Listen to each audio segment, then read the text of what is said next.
Hello movie lovers!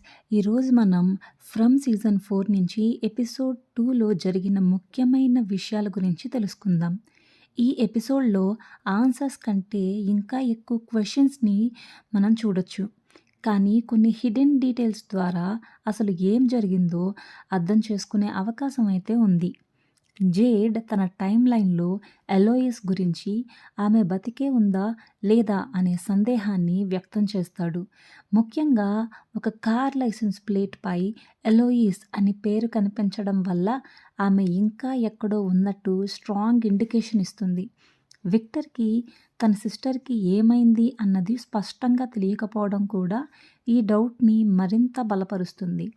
అందువల్ల ఎలోయిస్ ఈ స్టోరీలో చాలా ముఖ్యమైన పాత్ర పోషించే అవకాశం ఉంది. జూలీ స్టోరీ వాకింగ్ చేస్తున్నప్పుడు ఆమె ఒక స్పెసిఫిక్ నైట్ సీజన్ 2లోని ఎపిసోడ్ 9లోని సంఘటనలకు వెళ్ళడం యాదృచ్ఛికమేమీ కాదు. దానికి నంబర్ 47తో సంబంధం ఉందని తెలుస్తుంది. ఆ సమయంలో ఆర్వీలో రేడియోపై 47 కనిపించడం, అదే సమయంలో జూలీ అక్కడ కనిపించటం ఒక ప్యాటర్న్ లాగా ఉంది. అంతేకాకుండా ఆ సమయంలో మానిస్టర్స్ ఒక్కసారిగా ఆగిపోవడం కూడా ఒక పెద్ద క్లూ. ఇంతకుముందు ఎప్పుడూ అలా జరగలేదని డోనా చెప్పడం ద్వారా స్టోరీ వాకింగ్ మరియు మానిస్టర్స్ బిహేవియర్ మధ్య ఒక సంబంధం ఉందని అనిపిస్తుంది. ఈథన్ పెట్ గోట్ ఎమ్మా మరణం చాలా ఎమోషనల్గా ఉంది. ఈథన్కి ఎమ్మా అంటే ఒక కంఫర్ట్ మరియు సేఫ్టీ సింబల్ లాంటిది. కాబట్టి మ్యానినెల్లో కావాలనే ఈథన్ని మెంటల్గా డిస్టర్బ్ చేయటానికి అతని గోట్ని చంపినట్టుగా అనిపిస్తుంది.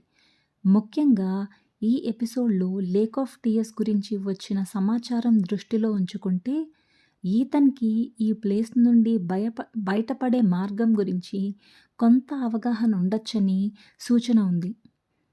జిమ్ బాడీని పూర్తిగా ఎల్లో క్లాత్తో కవర్ చేయడం కూడా ఒక ముఖ్యమైన క్లూ అయ్యుండొచ్చు.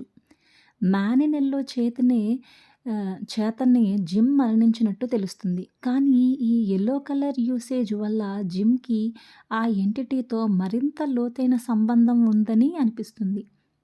సీజన్ 1లో జిమ్ రేడియో ద్వారా మ్యానినెల్లోతో మాట్లాడిన విషయం గుర్తు చేసుకుంటే ఈ కనెక్షన్ ఇంకా బలంగా కనిపిస్తుంది. జిమ్ని అప్సైడ్ డౌన్గా వేలాడదీయడం కూడా ఒక సింబాలిక్ ఎలిమెంట్ లాగా అనిపిస్తుంది.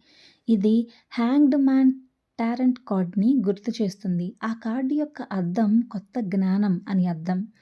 అదే సమయంలో knowledge comes at a cost అనే మెసేజ్ కూడా అక్కడ కనిపించడం వల్ల ట్రూత్ తెలుసుకోవాలి అంటే ఒక సాక్రిఫైస్ అవసరం అనే థీమ్ మనందరికీ అర్థమవుతుంది. ఎపిసోడ్ చివర్లో జిమ్ ఈథన్కి లేక్ ఆఫ్ టీయర్స్ కనుక్కో అని చెప్పడం చాలా కీలకం. ఇప్పటి వరకు ఒక్కసారి కూడా కథలో చెప్పబడలేదు ఈ లేక్ ఆఫ్ టీయర్స్ గురించి.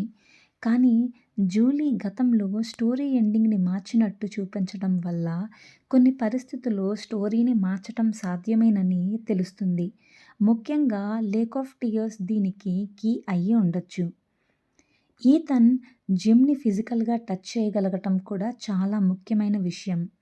ఇది ఒక సాధారణ విజన్ కాదు. జిమ్ నిజంగా అక్కడే ఉన్నాడా లేదా ఫ్యూచర్ నుండి స్టోరీ వాక్ చేసొచ్చాడా అనే సందేహం వస్తుంది. జిమ్ సరౌండింగ్స్ని చూసే విధానం కూడా చూస్తే అది ఒక నార్మల్ సీన్ కాదు అనిపిస్తుంది.